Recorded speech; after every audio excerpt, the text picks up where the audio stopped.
Thanks for being here. First of all, so over the weekend, some videos popped up of our boy James Harden. Where are we at? Oh, I didn't put it on my... Hold on, give me a second here. Of our boy James Harden.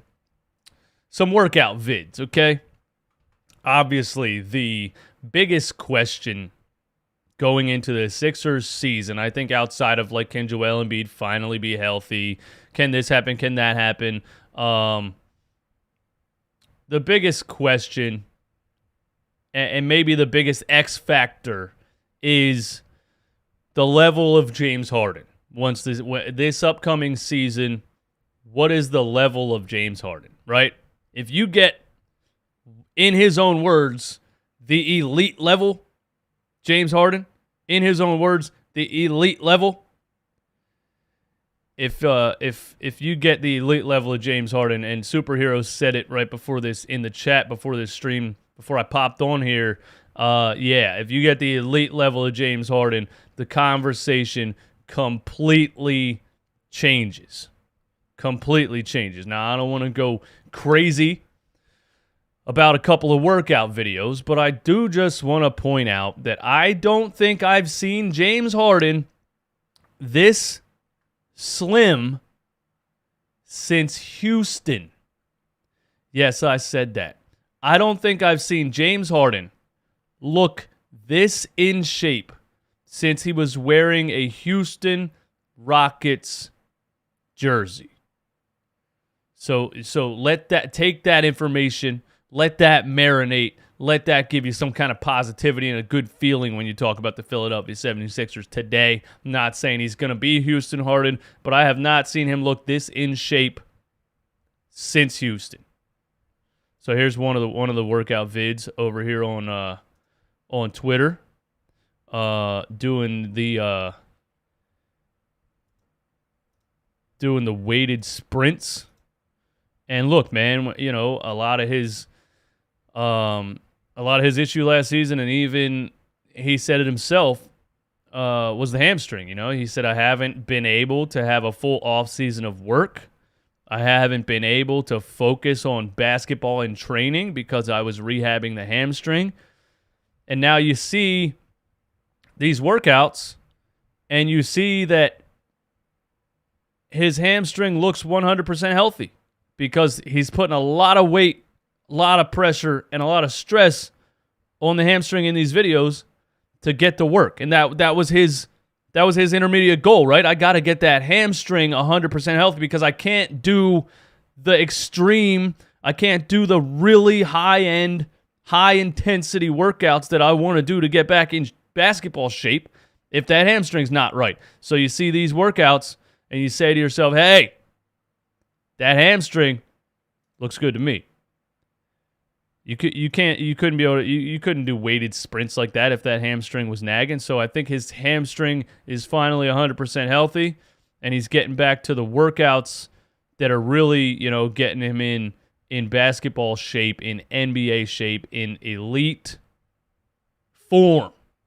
In his words, I didn't say it. In his words. I'm pretty sure that's the right leg. It was his right leg that was the hamstring, right?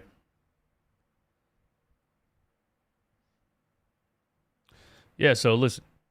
Looks like he's putting a lot of stress on the legs, and it doesn't look like he's having a hamstring issue. So that's a good thing. That's a great sign. James Harden is back to doing the work that he needs to do to get into NBA shape.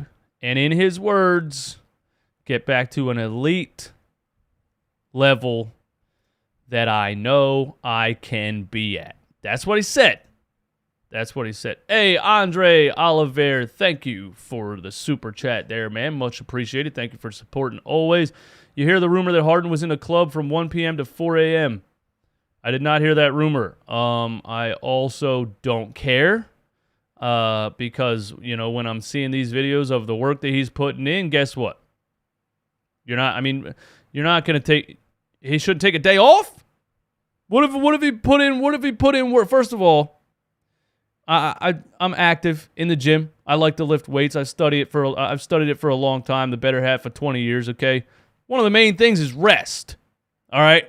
If you're working hard, you're putting into work, whether it's weight training, whether it's a cardio, whether it's basketball training, one of the most important things is giving your body rest. So if you're putting in high-intensity work for 3 straight days, yeah, take a day off. Go hang out at the club. Go to the club from 1 p.m. to 4 a.m. Take a day off. So, no, that doesn't mean anything to me at all. Thank you for the super chat. I don't care about James Harden being in the club. Do whatever you want as long as you're getting that work in on the court and you're getting back in shape and ready to play in the NBA. That's how I see it. So here's the other video that popped up, and, when you think back to what he looked like during the season last season, even the first couple of games, yeah, his numbers were great, but he still didn't look like that, real springy, real bouncy James Harden. And I think in this video you're seeing something different here. And he has not looked this in shape since he played for Houston. And I mean that. So here he is getting some work in the gym. Look, man, I'm telling you right now. Have you seen James? Look how thin he is. Have you seen James Harden look like that? In a Sixers uniform? Nah. The fat suit is completely gone. Completely gone. He said in his own words, I'm 32. I don't shed fat as fast as I used to. So he knows what it takes now. And hey, man, look at him. And he's got the bounciness going on. You know what I mean? Like,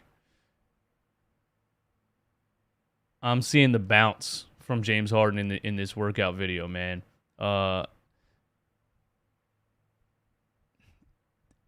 the one I like, man. That's the one I like, because this is what you need from James Harden when Joel Embiid, when it gets to, the very intense, big time, crunch time games in the NBA, deep into the playoffs, etc.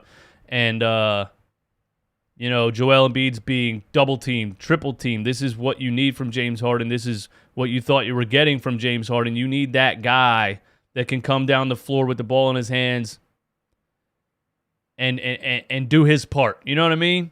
The 1A or 1B to Joel Embiid. You need that other star that could say, okay, my other guy's having a bad game, or my other guy's being taken out of the game by the defense throwing the kitchen sink at him. I can shoulder the load here. I can make things happen. And that's what you didn't get from James Harden in that last playoff game with 2 field goal attempts in the second half. And I know this is just, some 5'11 dude trainer that's guarding him. I understand that. But this is the James Harden you need that can take a guy one-on-one and make something happen. And the confidence in the shot here is what I like also, because he shoots it and he pats the dude on the butt because he knows it's going in. You got to get back to that level of letting it fly and knowing it's going in. You got to get back to that level of James Harden.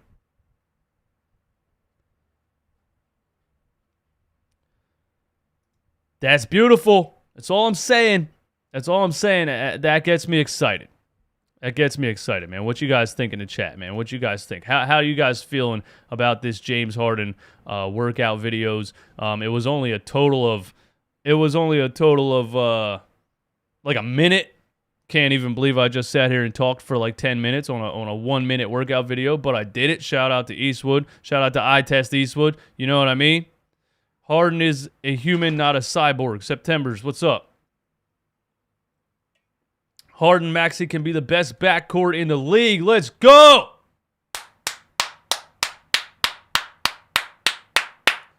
A Blink, we grew up watching AI cooking people after being in the club until 5 a.m. Yeah, but the it still remains, once he got into his 30s, that fall off was quick, right? Right? That fall off was quick for AI. So that's kind of the point that people are making about James Harden. You know what I mean? When you're 25, Iverson came into the league 20, 21, and was cooking right off the bat, crossing up Michael Jordan. You know what I mean? When you're 25, you can be in the club until 5 a.m. and just go play a game the next day. When you're 32, Let me tell you from experience. I play a full court game for about an hour. I'm sore for a week. So, when you get in your mid-30s, man, it's time to buckle down. Soup Cooler, what's going on? Rasan Granderson will make an All-NBA team. The return is near, Rasan. Rasan, I got to give you props again, man, for sticking with James this whole time. After last season, after how the playoffs ended, I was not happy with James Harden, and I was expressing my displeasure. And you were right there saying, hey, take it easy. He wasn't healthy. You even called the show. And I appreciate you for that. And I hope you're right. Harden and Maxey will combine for 45 points per game and 16 assists per game. Rob Smith, Harden and Maxey will combine for 45 and 16. That sounds crazy when you say it that way, but that's very realistic. You can get 23 from Harden, you could get 22 from Maxey. I really think that year 3 Maxey, I really think that 16 assists per game, that should be doable also, because Harden averaged 10.5 last season. You know what I mean? So if you can get 23 and 10 from Harden, you can get 22 and 6 from Maxey. And boy, if you're getting 30 and 12 from Joel, 24 and 10 from Harden, and 22 and 6 from Maxey, that's a big 3, ladies and gentlemen. We don't need any stars. We don't need any more stars. That's a big 3. And if that happens, the Philadelphia 76ers are going to shock a lot of people. They're going to shock a lot of people. I don't think people are talking about it enough, man. They're putting us out. They put us as the 8th best team in the NBA, the 8th best odds to win the NBA championship. They put us at 8. They put us behind the Clippers. They put us behind the Lakers. They put us behind the Suns. They put us behind the Miami Heat. They put us behind everybody. Daniel, bench is better. Absolutely. So you get a big 3 and a deeper bench and a couple of dogs like PJ Tucker. I know we overpaid for him, but you got him on the squad. And there's still some things that could happen. You could sign a backup center. You could go Hassan Whiteside. I don't know. You could go maybe Dwight Howard still out there. Maybe Boogie Cousins still available. There's 2 mid-level exceptions, or there's two veteran minimums that we could still sign. So look out for that. Also, Rob Smith says Tobias shooting open 3s instead of dribbling into contested 2s. One can dream. That's all about Tobias's, ego, really. It's all about what he wants to do. I think he did a good job last year of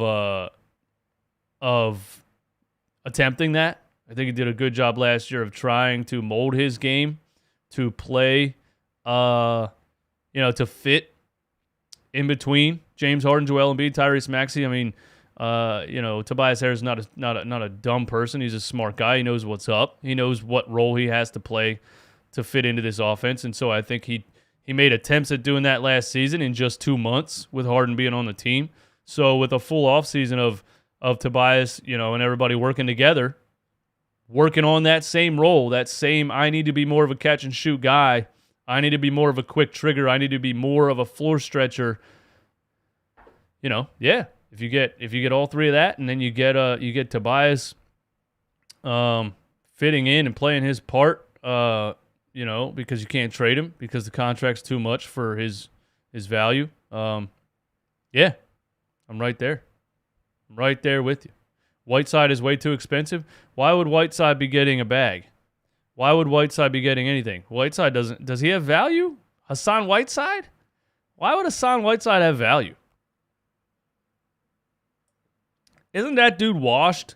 Isn't Hassan Whiteside like the exact person you would think of when it comes to a veteran minimum? Why would he be way too expensive? Nobody's talking about Hassan Whiteside. I don't know. C Block 800. I think the 76ers are going to be fine. We're going to shock the world. Trust me, James Harden is putting in that work. That's right. Put in the work, James. And then go to the club. I don't care what you do. Just put in the work, man. Daryl Morey said Thybulle will bounce back and have a good season. Daryl Morey said Thybulle will bounce back and have a good season. Yeah, I think Thybulle. So he looked better his rookie season, right? And there's a reason for that. For me, it's the same way Ben Simmons looked better his rookie season. NBA players didn't know what was up yet. NBA defenses didn't know what was up yet. You know, they just, hey, here's a guy, go guard him, right? Once the jig was up on Matisse Thybulle, once they realized, hey, let's just not guard him. It takes away everything. It takes away his entire existence on the offensive side of the ball. They don't even look at him. They're 20 feet away. You're playing 4-on-5. It can't happen in today's NBA. And we myself and Tom Arnone on the A2D radio collabs, we've argued about it before because, you know, it's nice to have that defender that can come out on the floor and shake things up and change the momentum of a game with one play and things like that. And I agree, but Matisse Thybulle, to me, man, it can't be more than the guy can't get more than 10 minutes on the floor. When you're playing Matisse Thybulle in playoff games, and it wasn't good. It wasn't good at all because do what you do on defense, but as soon as we cross half court, it's 4-on-5. Can't happen. You have to be a 3-and-D. You can't be 0-and-D. You can't. There's no 0-and-D in the NBA. You got to be 3-and-D. And when you break it down that simply, Matisse Thybulle's not a good enough three-point shooter to play the role. He's just not. And I don't see him being one. I don't see Matisse Thybulle being a high 30% catch-and-shoot three-point shooter. And if he can't do that, does he have a role in the NBA? Seriously. If he can't be 3-and-D, does he have a role in the NBA? Tony Merkel, what's up, my man? Thanks for coming through. Comment and like. Yeah. Join the chat if you're viewing. 156 people in here. Hit the like button if you're viewing. Give me 150 likes. Nick, yeah, he doesn't shoot league average. He got to go. I agree, man. It's unfortunate, but when you look at what kind of role would Matisse Thybulle have as a career NBA player, when you look at his skill set, he would just have to be able to shoot the three. And I'm not seeing it. I'm not seeing it, man. Only Thybulle can make himself a 3-and-D guy, and having all these open looks, I'm just hoping he is in the gym working on his threes. I think he's probably working on it. You know, I think he's probably working on it a lot. He knows that's the only thing he needs to work on. He knows that's the only thing he needs to do. You know, just be Danny Green. You know, Danny Green was valuable. Why? Because he's a 40% three-point shooter. We could say everything we want to say about Danny Green. You know, oh my God, please don't dribble the ball. Anytime you're in a situation and Danny Green has the ball in his hands with the clock running down, it's going to be a disaster. That's fine. That's the player that you are. Nobody expected Danny Green to take the ball, take someone off the dribble, and make a play. Just play defense, stand in the corner, catch it and shoot it. But he was a 40% three-point shooter. So I'm sure Matisse Thybulle can look at that and other things and say, I have to be a 40% three-point shooter if I want to have longevity in the NBA. I have to be a 40% three-point shooter. So that's all I got about the Sixers today, man. Thanks for coming through. Who cares about the Sixers in August? Talk about Hurts deep ball stats. Dom! What's up, Dom? You feeling a little impatient today, Dom? Feeling a little impatient? I'm going to talk about Jalen Hurts' deep ball stats because I think it's interesting. But before we get to that, let's just go through our favorite reporter, Elliot Shore-Parks. You know, the Eagles had another training camp practice today. So I'm going to make it a normal thing here that we're just going to go right to your all favorite reporter, Elliot Shore-Parks, and he's going to go through the little play-by-play of training camp as he's standing on the sideline with his phone, you know, typing away, being the Twitter reporter that he is. But at the same time, again, man, just like you said, it's August. So thank you. You know what? People like Elliot Shore-Parks, thank you for being there and giving me something on August 1st, you know? So I enjoy it. I don't know. Some people don't enjoy it. Some people are like, just wait till the season starts. Why are we talking about this? Because I'm desperate for sports, man. That's why. We're desperate. We're psychotic. Our level of sports fandom is not okay.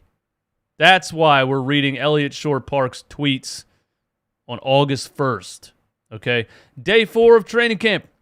Offense could really use a better day passing the ball. Hasn't been good the last 2 practices. Practice begins at 10 a.m. There will be tweets. I'm starting to like Elliott. I don't know if he's a troll or if he really means some of the things that he says. He definitely says some outlandish, ridiculous things. But anyway. What else we got? Should clarify that having shoulder pads, but not full pads. Eagles have on the pads today. Okay, they had shoulder pads on today. There's a bit of information. The Eagles had shoulder pads today. Nick Sirianni said he's seen good things from the passing game, feels the ball is going where it's supposed to, like the contested catches, and sees good spacing. So, the stats came out a couple of days ago where Elliott put out Jalen Hurts stats from the first 2 practices. They were not good. And people, there's 2 sides to it. You can look at it and say, hey, the defense is playing great, right? That's a good thing. We actually have linebackers out here. We actually have free safeties out here. We actually have corners out here making plays. Bradbury, Maddox, Darius Slay. We actually have guys on the defensive side of the ball making plays. So that's a good thing. So you can look at it in a positive light. If the offense has a terrible day, was it just that the defense might be really, really good? Or is it that your quarterback's not good enough? There's one of 2 things. It's one of 2 things. Nick Sirianni on Jalen Hurts' 3 interceptions so far in camp says 2 of them were bad decisions. 1 bad decision was in the pocket. 1 bad decision was out of the pocket. The other was a bad throw. All right. So, I mean, all the people that are coming at me, you just want to hate on them. You just want to point out things about practice. Hey, you heard it straight from the coach. I mean, now you're in training camp making bad decisions from the pocket, making bad throws outside. I'm just saying. Anyway, let's move forward. First practice with full pads will be Tuesday. Jalen Reagor is up as the first punt returner. Oh, good Lord. Do we really want to see Jalen Reagor? Jalen Reagor returning punts last season got to the point where the fans were booing as he was walking onto the field, and that he'd muff another one. Jordan Davis getting first-team reps. I like that. Miles Sanders with a nice long run. He's looked good this camp when he's had the ball. I like that. We're going to talk about a little bit later what I think about Miles Sanders versus Kenneth Gainwell. But, of course it never hurts to have 2 solid running backs. Gardner Minshew with an interception picked off by Sean Bradley over the middle. Minshew has not had a good camp so far. When I say Minshew mania, it's a joke, obviously. I'm not one of these psychopaths that would actually say we should be starting Gardner Minshew. I'm 100% on the side of this is the season that you give to Jalen Hurts to prove can you do it, can you not do it. Everybody knows the things that he needs to improve on. It's pretty obvious, except for the extreme defenders. Most people will know the things that he needs to improve on, and most people will agree this is the season. You gave him you gave him great weapons on offense. This is the season that he has to show it. He has to show that he's improving on those things. There's no reason to look at Gardner Minshew. No matter what I say about Jalen Hurts, whether I think he can improve, whether I think he's a future franchise quarterback or not, I'm not talking, replace him with somebody right now. It's ridiculous. I think the Eagles are going to draft a quarterback next season. That's what I think. Howie Roseman pretty much knows it also. That's why he made moves to get another first-round pick next season. But anyway, Hurts with a better start to practice. I have him as 7 for 7, mostly short passes, but I think the timing has been good. Elliott keeps talking about this. The training camps, seems to be a lot of short passes. You know what I mean? Well, like where the one thing he needs to work on is his accuracy and his timing on the long ball, on throws over 10 yards. Why are we running a training camp and running mostly short pass plays? Are we going to do this again? Are we going to do another whole season where we tailor the offense around Jalen Hurts' deficiencies instead of sending him out there and making him throw the ball down the field to see if he can do it?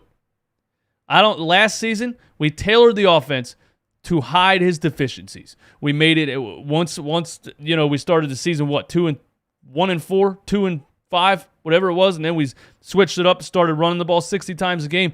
It was nice. It won a lot of regular season games. Did it matter? Did it help anything in the long run?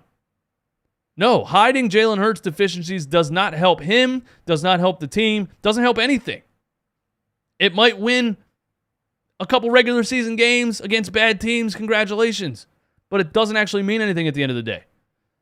And on last night's stream, by the way, if you didn't check out that stream, it was myself, Philly 500, Philly Mike from the Philly Talk podcast, Philly the podcast, and Tone DeShields from Chalk It Up Sports. We were all on there talking Eagles last night. If you didn't check that out, go check out that stream. It was so much fun. And myself and Philly 500 were on the same page with this.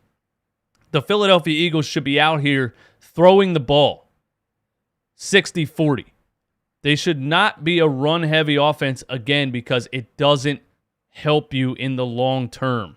It just hides Jalen Hurts' deficiencies. And yeah, you might be able to beat the Commanders and the Giants and whoever else on this schedule. But it doesn't matter.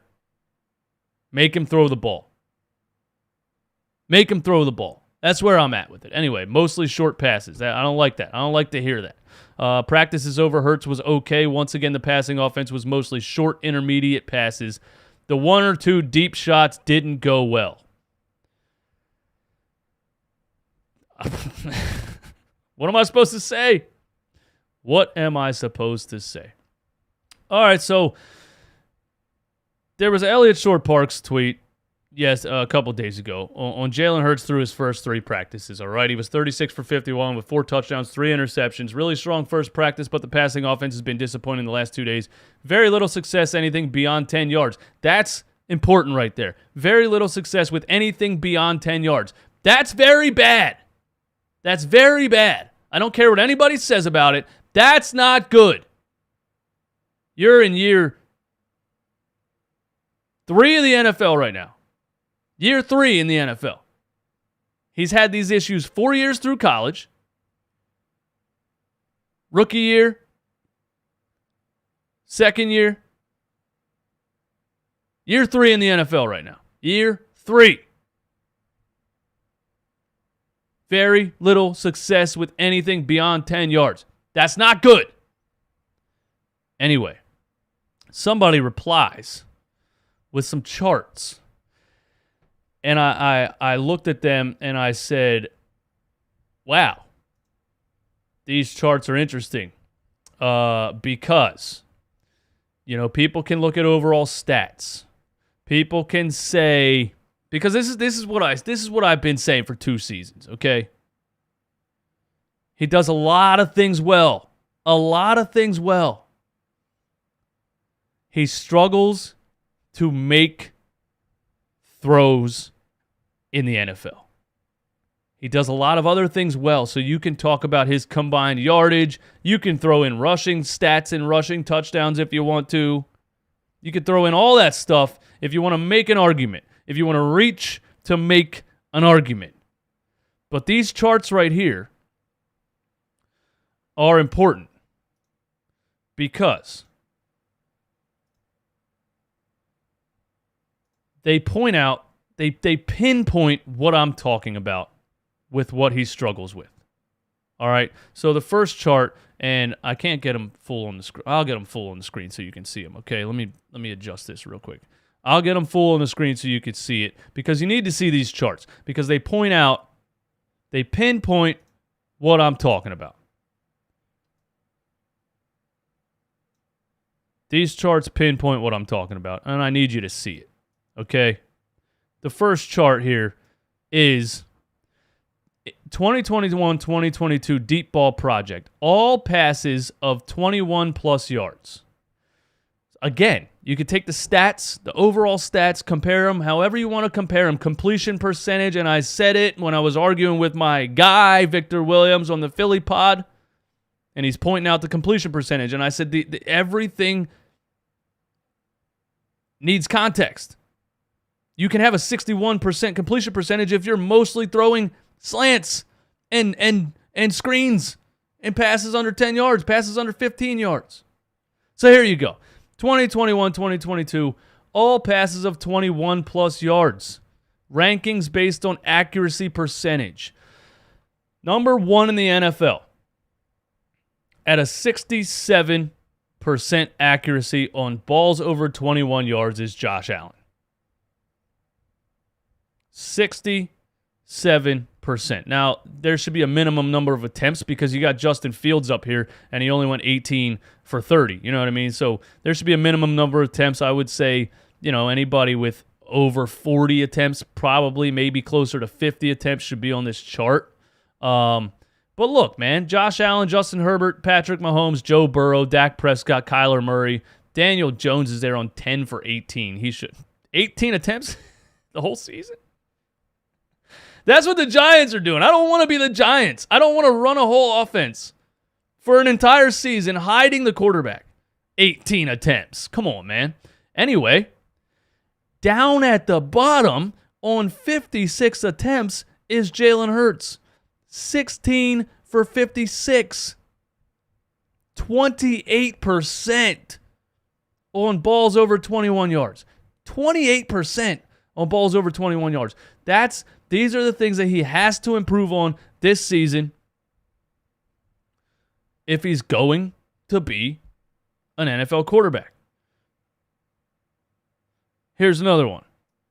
It keeps jacking up because Twitter's weird like that, but let's get this over here. Here's another one with the percentages. What does this chart say? Deep ball project, all passes into tight windows. Number 1, Josh Allen, 58%. Justin Herbert. Again, Fields and Jones are there on minimum attempts. Kyler Murray, Joe Burrow, Kirk Cousins, Tua on 11 attempts. Get him out of here. Russell Wilson, Patrick Mahomes, Teddy Bridgewater, Carson Wentz, Dak Prescott. Where's your boy? Where's your boy, bro? Number 30. Jalen Hurts. Passes into tight windows. 11 for 40. 27%. These are the things it needs to work on. I'm just saying. I'm just putting the numbers out there. That's all I'm doing. You can take it however you want to take it. I'm just putting the numbers out there. All passes under pressure. Kyler Murray on only 12 attempts because he scrambles out of the pocket 90% of the time. Josh Allen, Carson Wentz, Patrick Mahomes, Justin Herbert, Baker Mayfield, Tua on 6 attempts. Yuck. Sam Darnold, Joe Burrow, Justin Fields, Lamar Jackson, Matt Stafford, Russell Wilson. Where's your boy? Where's your boy? All passes under pressure. Jalen Hurts, 3 for 15. 20%. My God, that's horrendous. Dead last. And the last one here, 2021-2022 deep ball project. All passes inside the pocket. Again, Josh Allen, Joe Burrow, Daniel Jones, Dak Prescott, Justin Fields, Tua, Justin Herbert, Patrick Mahomes, Kyler Murray, Matthew Stafford, Russell Wilson, Kirk Cousins, Carson Wentz, Zach Wilson, Sam Darnold, Jimmy Garoppolo, Ryan Tannehill, Trevor Lawrence, Aaron Rodgers, Matt Ryan, Tom Brady, Baker Mayfield. Where's your boy? All passes inside the pocket. Where's your boy? Number 30. All passes inside the pocket. Jalen Hurts, 14 for 42 for 33%. So you can show me the numbers. You can show me the record. Stop being a hater. We snuck into the playoffs, on and on and on. You can show me all that stuff. Here's the total yards. Here's the wins versus losses. You can show me all that stuff. When it comes down to straight up making difficult NFL throws, Jalen Hurts was very, very, very bad last season. And he has to improve on that. He has to if he's gonna be a future franchise quarterback. You gotta at least be up here with these numbers. You gotta at least be where Sam Darnold is with these numbers. You gotta at least be where Zach Wilson, Carson Wentz, Kirk Cousins is with these numbers. I know some of you didn't want to hear this. I know. I know some of you didn't want to hear this, man. But somebody threw those charts at me, man, and I was blown away by those numbers. So there they are. I apologize for those of you that didn't want to hear that. It just is what it is. It just is what it is. Did I miss a super chat up in here, man? 161 people in here. Please hit the like button if you can handle the truth on certain matters. You know what it is, man. I'm just up here to give you the facts. I test Eastwood up here, man. I test Eastwood. I'm up here. SPBs, he's a running quarterback trying to play quarterback. It's true, man. It is what it is. Jalen didn't even have 4,000 at Oklahoma. I think he did have 4,000 at Oklahoma. Hurts is a guy that's easy to root for, so we're rooting for him, but he's got to be better. It is what it is. Abe, I like where you're at with that. That's a level-headed take, bro. Like, he is very easy to root for. I agree with that. Everybody wants to see Jalen Hurts do great. I'm not like, you know, I don't think people in their right minds are sitting here saying, like, I hope he fails. I hope he's terrible, so I'm right. You know, I don't care about being right. I hope I'm wrong. I hope he comes out here throwing darts. But if you're going to sit here and actually say, do you see that happening? Do you see that happening? You know, life on the line. You're hanging off the ledge by one hand. Somebody says, do you see Jalen Hurts being a top 10 quarterback in the NFL? Do you see him being a good to great passer of the football? Yes or no?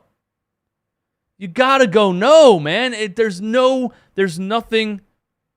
evidence out there that would incline me to think that he's gonna be a good NFL quarterback. I'm sorry, man. I'm sorry,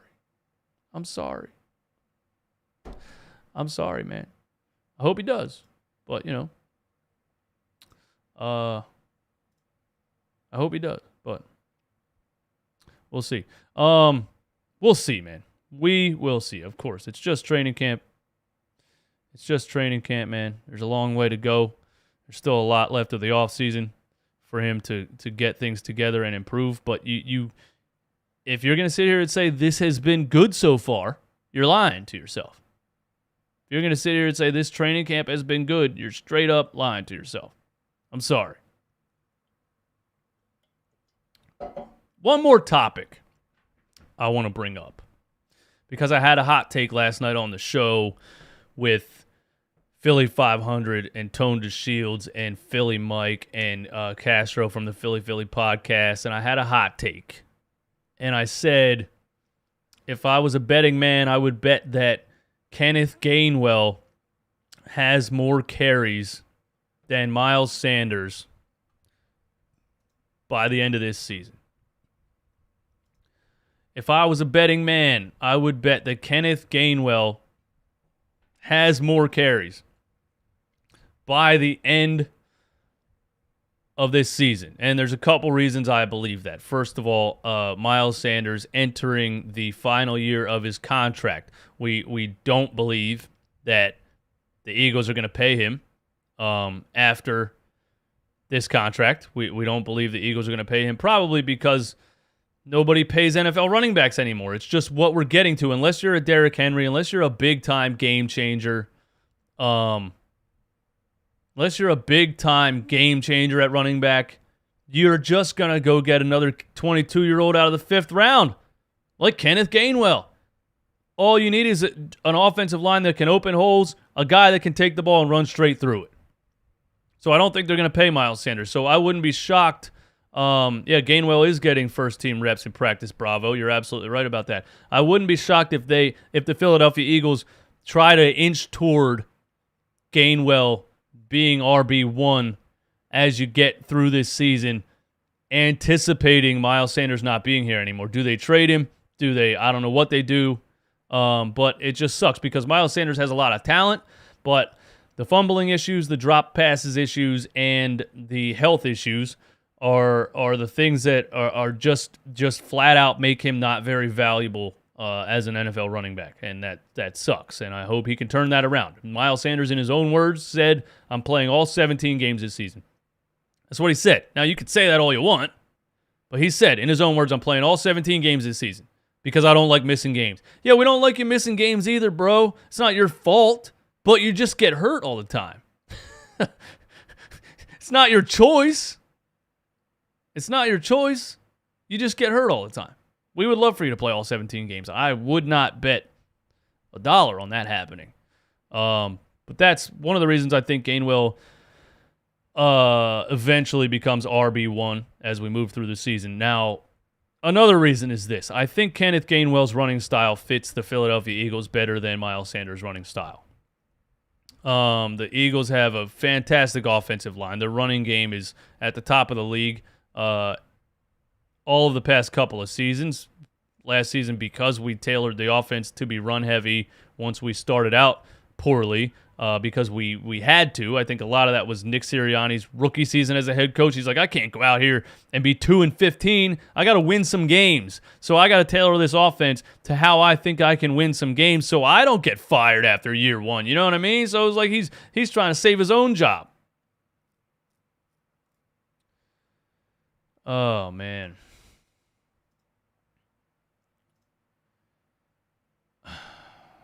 Let me take a timeout for a second. Because the troll, the absolute weirdo that I was talking to you guys about earlier, has entered the chat. And I'm finally just going to block you, bro, because you are just way too weird, man. You're just way too weird. You're just way too weird, man. So I got to report you, man. Coming at me on Twitter, doing the things you did, saying the things you did.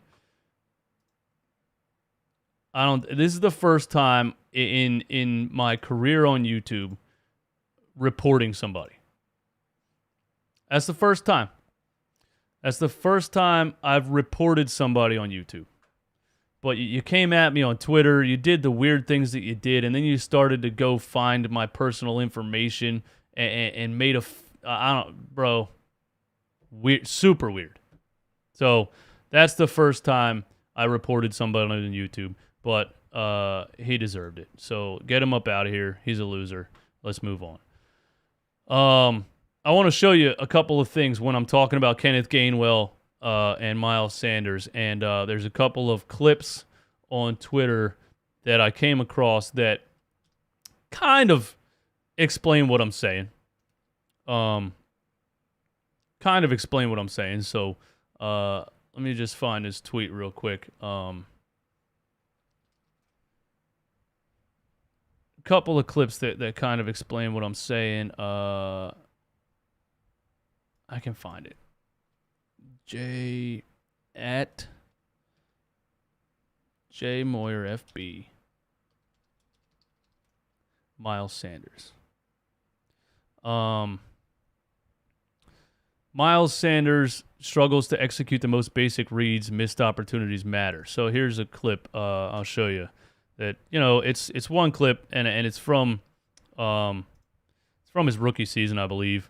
But this is just like what I'm saying about Miles Sanders' running style and versus Kenneth Gainwell, and it's glaringly obvious. I've seen it for a couple of seasons now. He's a guy that can turn 2 yards into 100. We know that. He's a guy that can turn a 1 yard loss into a 99-yard touchdown. We know that. But you just can't run like that all the time because you're going to hurt your team more than you help your team in the long run when you're passing up 5-yard opportunities to dance around. And so basically, here's a play where there's a wide open hole on the left side, exactly where it's supposed to be. Everybody's taken care of except for the safety right here. Linebackers are on the left side.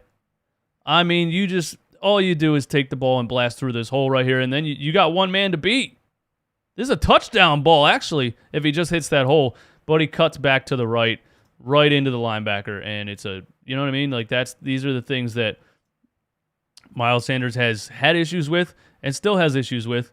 And it's unfortunate, but it's like an instinctual thing for me. It's just how he runs, Sanders decides to cut back. So the hole's wide open on the left here, and he says for some reason, I'm going to cut back to the right where 2 of the 3 linebackers are waiting for me. So that's unfortunately what Miles Sanders does and how he runs, and that's why I think Kenneth Gainwell is, at the end of the day, a better running back, a better fit for the team. And you're not going to pay Miles Sanders after this season anyway. So I think Kenneth Gainwell will end up being the RB1 by the end of this season. Now, Mr. Crockpot, my dude from the Painted Lines, he posts a lot of good highlights on Twitter. So if you're on Twitter, if you're active on Twitter, go ahead and follow at Mr. Crockpot from the Painted Lines. He posts a lot of Philly sports highlights. I want to show you an example of Kenneth Gainwell and what I like about what he does when he gets the ball in his hands. This is the difference right here. Against the Kansas City Chiefs. Now, at the time, I don't know if their defense was anything to write home about or not, but Kenny Gainwell's a guy who's going to take the ball and he's going to run straight forward. He's going to take the ball and he's going to run straight. And it's just the way that he does. It's just the way that he plays the game. He's not trying to break a massive something. He's not trying to do something amazing. He's going to take the ball. He's going to run straight into the hole. Then he gets past the first level of the defense. Now he makes a decision. Do I want to go right? Do I want to go left? And gets into the end zone. But he's just a guy that's going to take the ball, run straight into the hole, not going to waste any time, not going to dance around. And that's what I like about Kenny Gainwell. And that's, I think, what the NFL is moving towards when it comes to running backs. Do you want the guy that's going to dance around? Do you want the guy that's going to take the ball and hit the hole? So there's one against Atlanta. His first career touchdown against Atlanta is another good example. Let's see. Gainwell first TD. Here you go. His first NFL touchdown is a good example. I didn't want to make that full screen. Going to get me some copyright up in here. But here you go. His first career touchdown. Takes the ball. Bang. Makes the read. This is nice, too. Because that hole is wide open on the left side, but he sees the safety coming down on the left, and he makes the decision to cut up the middle. If he runs through this hole right here, that might not be a touchdown ball. So he makes the decision to cut up the middle and get right into the end zone. Kenny Gainwell. Watch out for Kenny Gainwell this season. I don't think people are talking about him enough, man. Anyway, that's where I'm at with it, man. Thanks for coming through. Thanks for hanging out today. Run It Back Philly. No frauds, no fanboys, no intros. Lunchtime live Monday and Wednesday at 12. Be sure to tune in. I also post videos and clips of the live streams every single day at 12 noon. Join the Discord. Link is in the description. It's a 24/7 chat.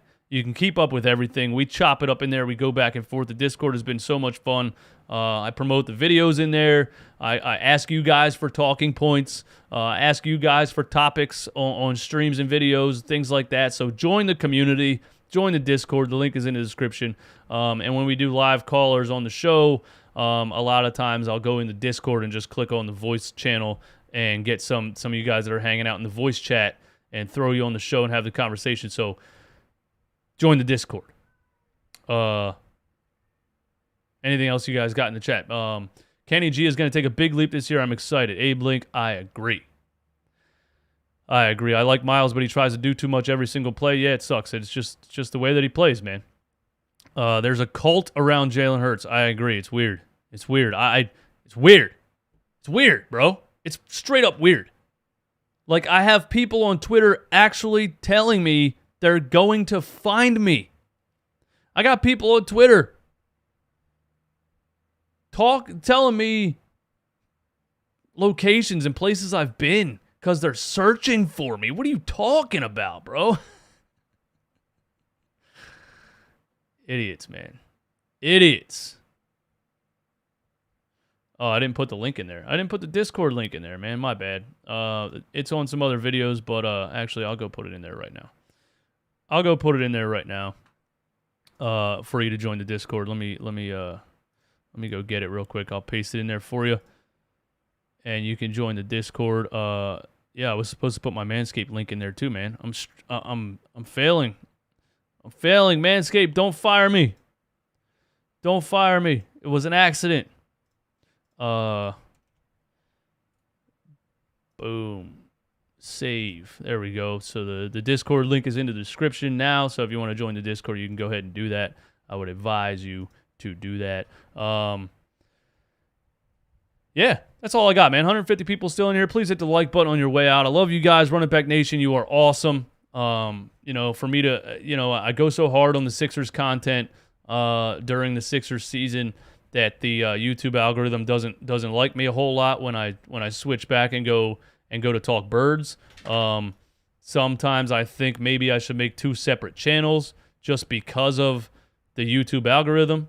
But really, it just takes a little bit of time for me when I jump back into Eagles talk to get the algorithm to like me, to get them to get YouTube to see the interaction, to get YouTube to start pushing the streams and the videos, and then we're right back to where we were during the football season. So thanks for rocking with me. Thanks for being here, and I will catch you guys next time. Don't forget, go to manscaped.com. Use the promo code NOINTRO20 for 20% off and free shipping.